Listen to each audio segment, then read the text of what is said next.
And it looks like we maybe are on track to close out this week in Washington in the United States Senate, unless this does bleed into a Saturday session, as they've been taking care, as best they can, of a number of different agenda items. And if you've been listening or watching this program this week, you know that included the confirmation of Todd Blanche to be the next Attorney General. There was very much a question as to whether or not they could get to the requisite amount of votes to get the president, his nominee, confirmed, as they already lost Senator Susan Collins of Maine, who's up for re-election. As of 6 a.m. this morning, they had also lost the vote of Senator Lisa Murkowski of Alaska.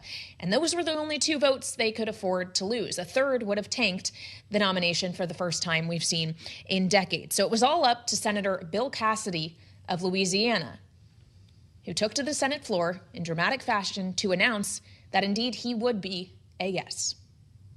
Mr. Blanche is not perfect, and he will tell you this. But the choice is not between perfection and Mr. Blanche. It is between Mr. Blanche and another acting Attorney General who may not run the department effectively under President Trump, and who indeed may not be as good as Mr. Blanche. It's where we start our conversation with Josh Wingrove. Let's get the latest from the White House right now. Bloomberg White House correspondent live on the North Lawn. Josh, it's always great to have you. Was that the decision that lawmakers had to make, approve Todd Blanche in case, or to keep the president from appointing someone worse? I mean, it's one way to frame it, I suppose. You know, as we know, the backstory here is Cassidy has been a foe of the president. The president's gone after him, supported a primary against him, and it really has not bit the president very much yet. Of course, we saw the same thing in Texas with John Cornyn. And so the question was, Cassidy didn't really have a lot of reason to go to bat for the president, and that's what made today's announcement pretty surprising. Senator Cassidy kind of choked up towards the end of it to give you a sense of at least the weight of the moment that he felt.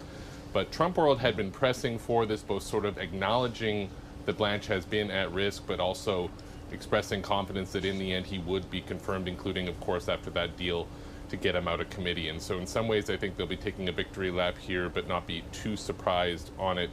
Of course, what appears to be our new permanent Attorney General or confirmed Attorney General, former lawyer of the president, and just goes to show you that Congress continues to back, essentially, or the Republicans in Congress in particular, of course, back what the president wants to do. So it's a surprising one.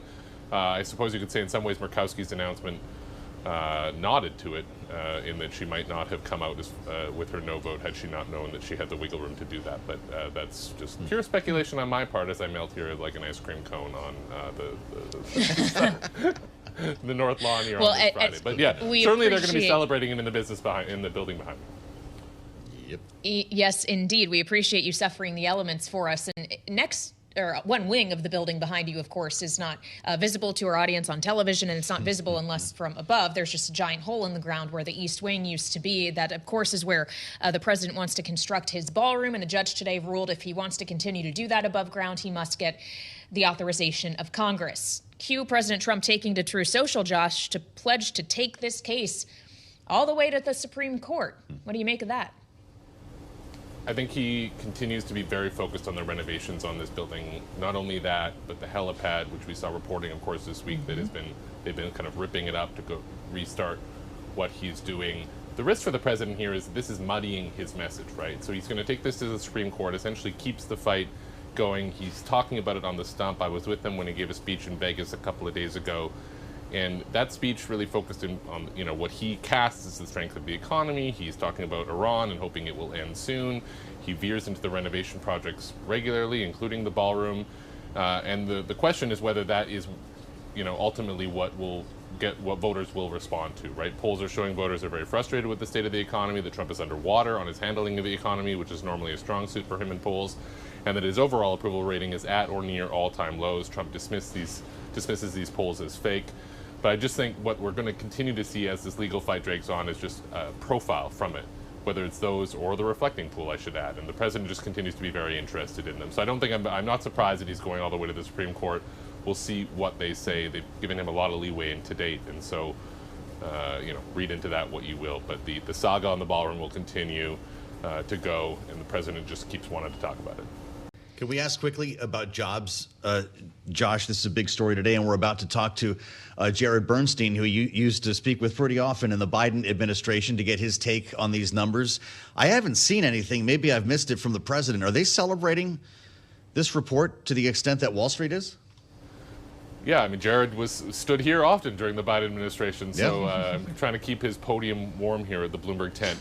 They are essentially shrugging it off right now with saying, look, these are high variance numbers. This is an aberration. They noted that the consensus estimate was higher, essentially saying that's a good thing, that maybe the experts are right. Of course, by the way, when the numbers beat consensus, they say, the experts don't know anything, so they couldn't pick their lane on that one.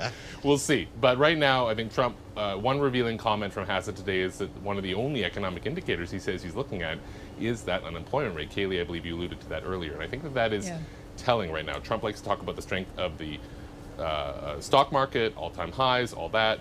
But one of his top economic advisors saying they're really watching that employment rate. And so I think that is telling. There continue to be mixed signals at best in the economy. Of course, if you listen to the president's speech, you wouldn't necessarily hear that. All right, Josh Wingrove, we'll let you get into the air conditioning. Thanks for joining us, Bloomberg White House correspondent, live from the hot North Lawn for us on this Friday. 63% humidity. Yeah, that's brutal. I don't envy Josh right now. We're in a nice air-conditioned studio ourselves. We have the good gig today.